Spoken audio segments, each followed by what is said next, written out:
If you own a business, you probably thought the fact that one day you're going to end up not owning your business, preferably selling it or passing it on to family members or maybe even selling it to your employees.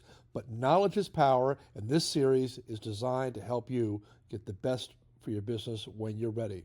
Today we're going to talk a little bit about who can help you sell your business. It's important to be aware of all the different factors involved in selling your business, because if you type in the words "why businesses don't sell" into your Google or your web browser, you're going to see lots of disturbing articles. These are from Forbes and Inc. magazine and the Exit Planning Institute that show a large percentage of businesses don't end up selling, and that's usually because the business owner isn't properly prepared. Today we're just going to talk a little bit about who can help you sell your business, and in particular, business brokers, business intermediaries, M&A advisors. And I just want to point out that 17 states require that you have a real estate license if you're going to help somebody sell a business.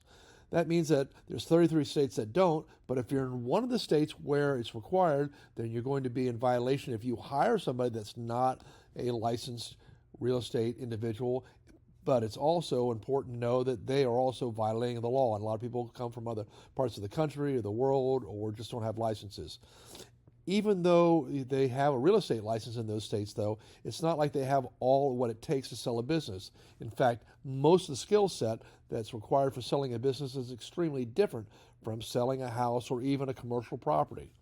So business intermediaries and business brokers approach business sales very differently from selling a piece of property or a house, etc. One of the top two things is, number one, confidentiality. Quite the opposite. As soon as a real estate agent gets a listing for sale, they're going to take that picture of them from 20 years ago, stick it out in front of the house and say, hey, this is for sale, call Shelley or Billy or whomever it is, etc.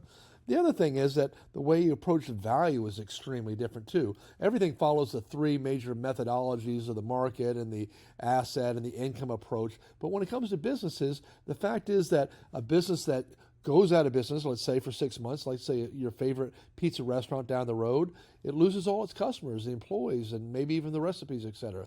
Whereas a house that sits empty for 6 months, or even a corner commercial piece of property, usually holds its value and might even grow over time. So the methodologies for evaluation are extremely different and unique in many ways.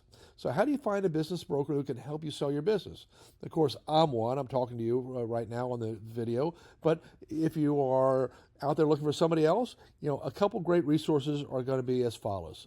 There's a mergers and acquisition source, or mnasource.org, and the IBBA.org, and those are both two great associations. The M&A generally works with businesses that are dealing with maybe 10 million to 20 million on up, and the business brokers are generally the ones doing maybe $5, $6, $7 million and on down.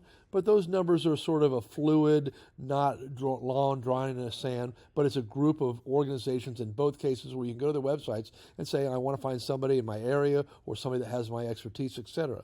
You can also see throughout your state, many states have different organizations. So there's the Carolina organization, there's the TAB for the Texas Association of Business Brokers, there's one in New York, in Ohio, and all around. We're quite proud to have one in the Business Brokers of Florida.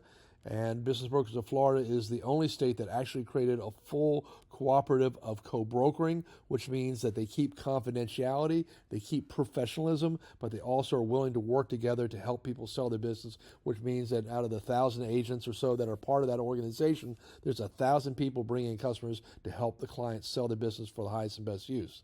Now, also there's a recent law that took into place with the Securities Exchange Commission that allows people to sell businesses, and they can sell business up to $25 million in EBITDA or earnings, and that's another organization that might be worth taking a look at. So you can check out that organization or the SEC to find out if there's any people on there.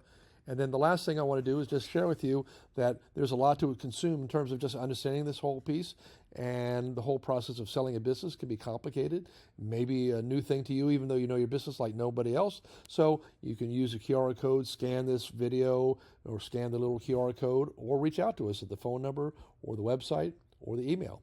Anyway, thank you for listening. We appreciate it. Take care. Have a great day. Make great things happen. Bye-bye.